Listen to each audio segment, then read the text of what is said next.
Hai semuanya, gimana kabar kalian? Semoga selalu dalam keadaan baik. Jadi seperti biasa, di video kali ini kita akan bahas untuk update Bitcoin ya. Teman-teman, hari ini tanggal 2 Desember, ya kita akan mulai untuk segmen analisa paginya dari kalender ekonomi. Teman-teman, hari ini akan ada beberapa event. Yang pertama ada pidato Gubernur ECB, European Central Bank, terus juga ada ketenagakerjaan, non-pertanian, non-farm payroll. Terus juga ada tingkat pengangguran untuk Amerika Serikat, which is ini sangat penting ya. Dua event ini mungkin bisa berdampak kembali kepada market. Kemarin market cukup volatile karena ada banyak sekali news. Teman-teman, yang pertama itu kita sudah dapat pidato gubernur ya dari The Fed, yaitu Jerome Powell. Kemarin aku sudah bahas sekilas di analisa pagi di episode yang kemarin. Dan yang kemarin juga ada indeks manajer pembelian PMI untuk GBP atau untuk Inggris. Terus juga ada indeks harga belanja personal. Ini PCE ini cukup penting ya kemarin. Market volatile ketika dibacakannya PCE ya, dan kondisinya saat ini itu turun teman-teman dari 0,5, bahkan diekspektasikan di 0,3, ternyata turun sangat signifikan ke 0,2%. Artinya adalah indeks orang-orang yang belanja itu menurun teman-teman. Kemampuan mereka belanja justru mengalami penurunan. Terus juga ada klaim pengangguran awal yang kemarin ternyata mengalami tren penurunan juga meskipun masih di atas dari ekspektasi. Artinya adalah semakin sedikit lagi orang yang nganggur teman-teman. Mungkin banyak orang yang udah mendapatkan pekerjaan.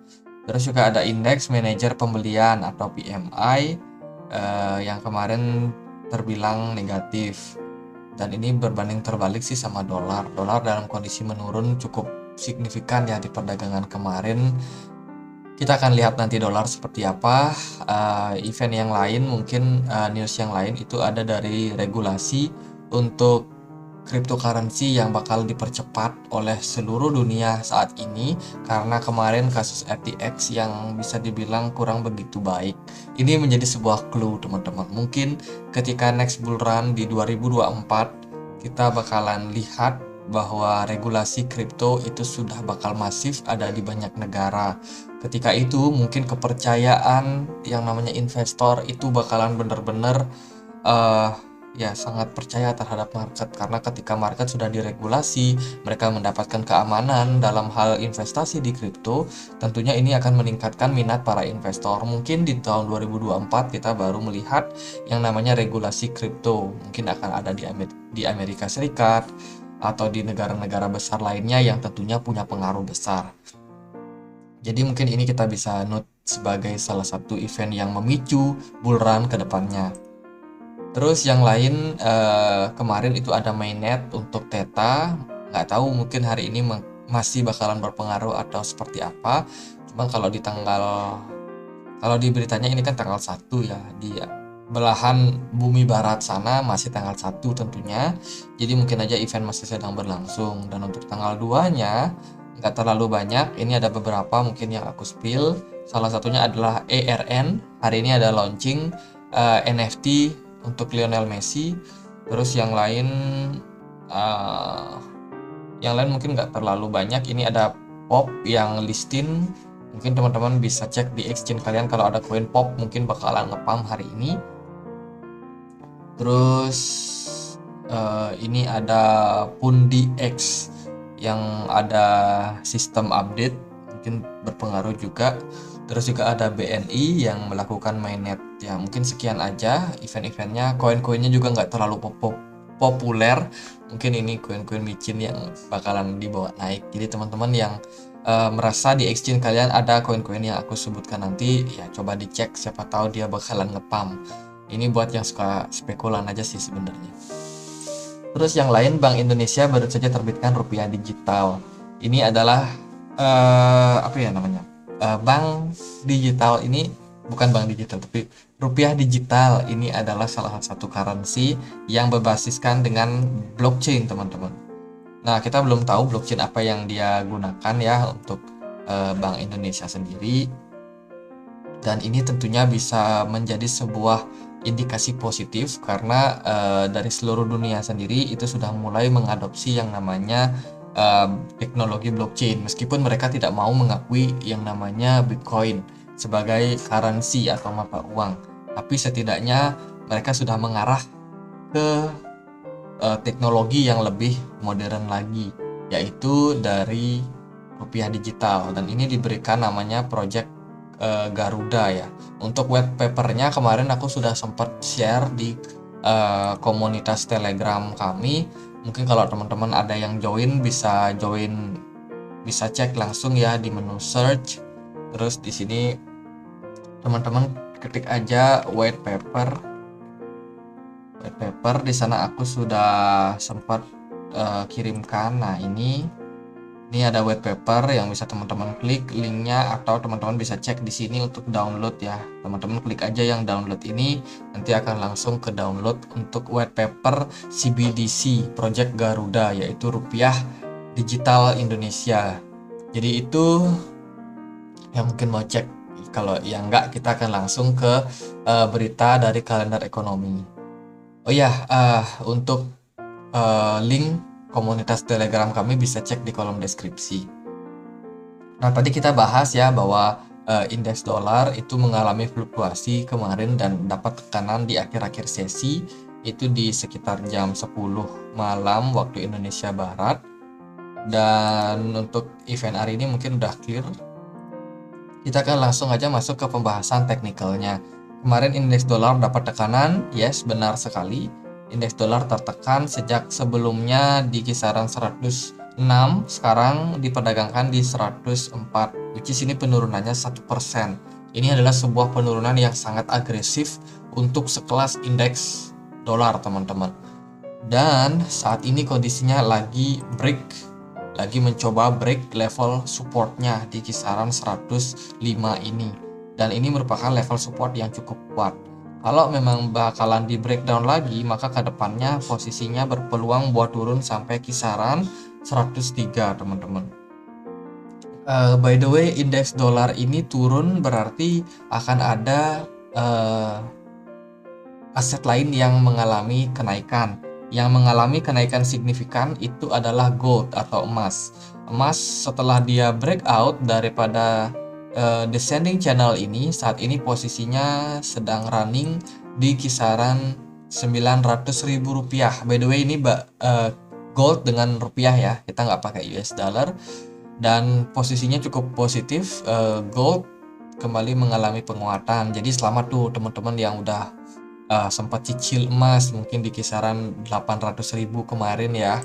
Emas drop cukup signifikan, sekarang kalau naik ke 900.000 berarti udah naik sekitar ya mungkin 8% atau 9%.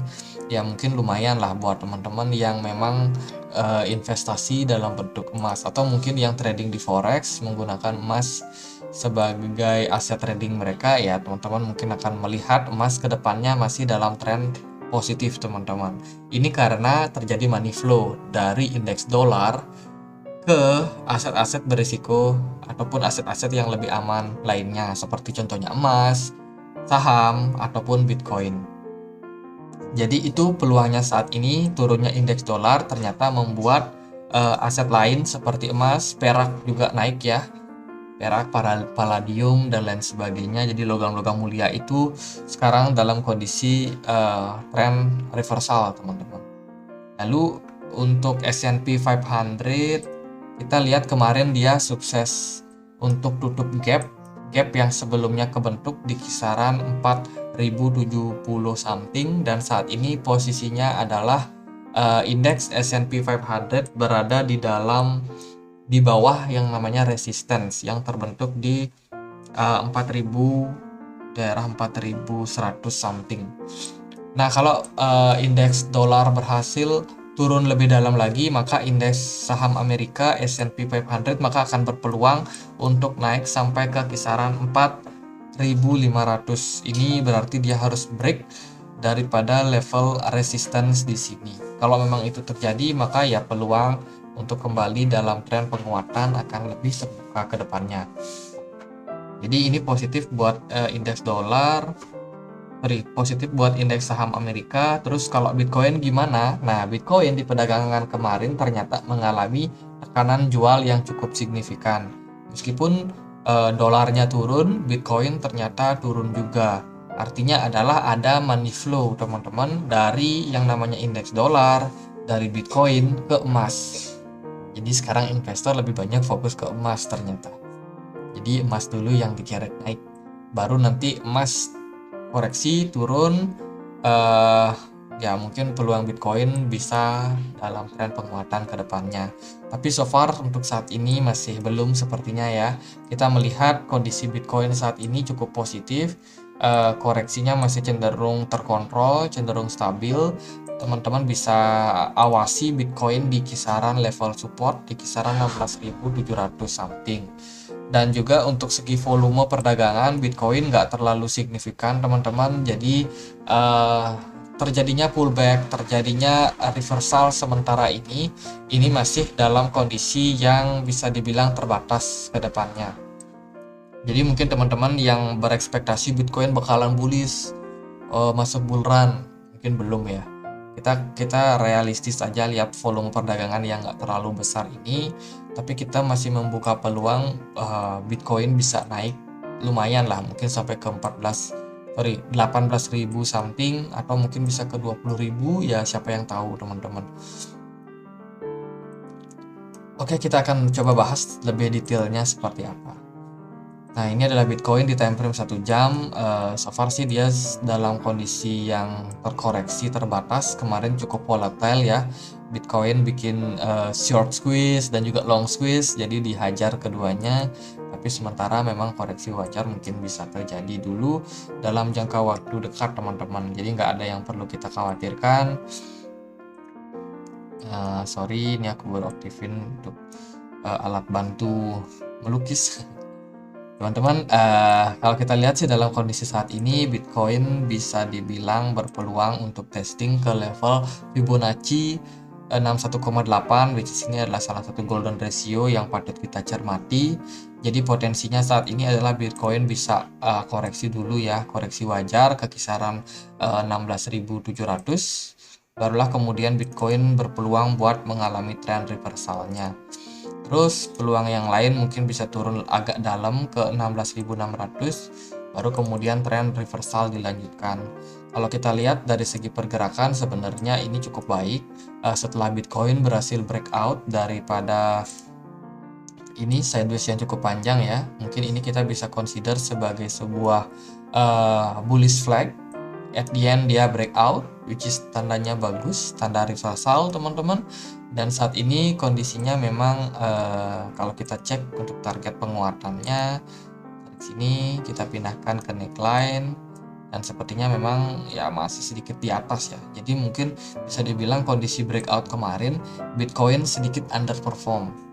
Dari yang kita yakini dia bisa naik ke 17.500 something, ternyata cuma kuat sampai di 17.200. Tapi so far ini nggak apa-apa, meskipun Bitcoin naik, kita juga nggak terlalu bisa gimana-gimana berekspektasi banyak, karena ternyata dari segi volume perdagangan kita masih cenderung kecil teman-teman.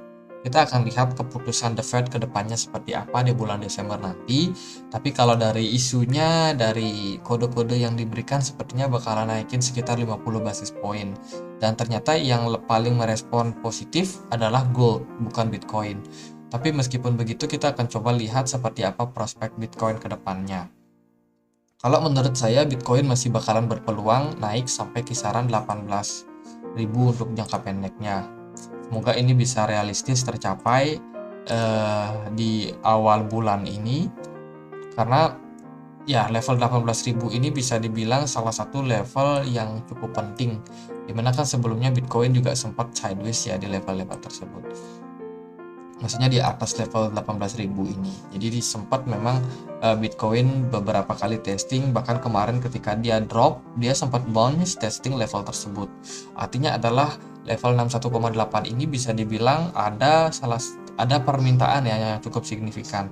Kita lihat di sini banyak orang yang melakukan transaksi ketika Bitcoin memang berada di pucuk sini di 18.000. Artinya adalah banyak orang yang nyangkut kemarin di 18.000. Mereka pikir setelah dia bounce back, ternyata Bitcoinnya malah drop, turun sampai kisaran 15 ribuan yang mereka kira naik ya. Artinya adalah di sini banyak orang yang nyangkut, teman-teman. Makanya di sana saya yakin bahwa Bitcoin akan sangat berpeluang buat dibawa naik sampai kisaran 18.000 jangka waktu pendek ini. Lalu seperti apa peluang Bitcoin? Nah, yang pertama sih targetnya kalau dia memang bisa bertahan di kisaran 16.700, artinya ada potensi menguat nanti ke 18 ribuan. Tapi kalau ternyata gagal, teman-teman, kita harus siapkan skenario berikutnya. Mungkin aja Bitcoin bakalan nggak kuat naik. Mungkin dia hanya membuat head and shoulders di sini. Jadi dia mantul sedikit di Fibonacci 1,8, tapi dia nggak kuat naik. Ternyata sampai di level 17.000 udah kena reject lagi, ya artinya kita harus siap sama kondisi tersebut, teman-teman. Bisa aja terjadi, mungkin probability-nya lebih kecil daripada dia naik ya, karena dari The Fed sendiri udah ngasih kode yang positif, tapi kita harus tetap waspada karena yang namanya probability itu mungkin aja terjadi pada market. Terus gimana untuk hari ini? Hari ini ya masih dalam tren koreksi, teman-teman. Jadi ada baiknya kita tunggu posisi-posisi aman buat melakukan akumulasi. Buat long invest yang nggak sempat beli di bawah kemarin, padahal udah dikasih kode, nggak apa-apa. Harga saat ini masih cukup positif. Kita akan lihat seperti apa tren dari gold ke depannya juga.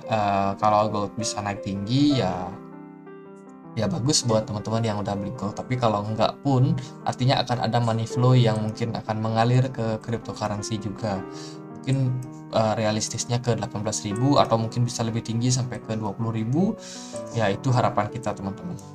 Jadi ya gitu aja. So far kesimpulannya hari ini masih koreksi.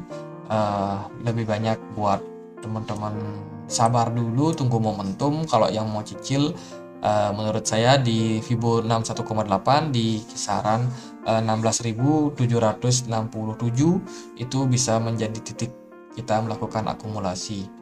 Kalau dia naik sampai kisaran 17.200 atau mungkin bisa lebih tinggi sampai 18.000, nah itu bisa taking profit.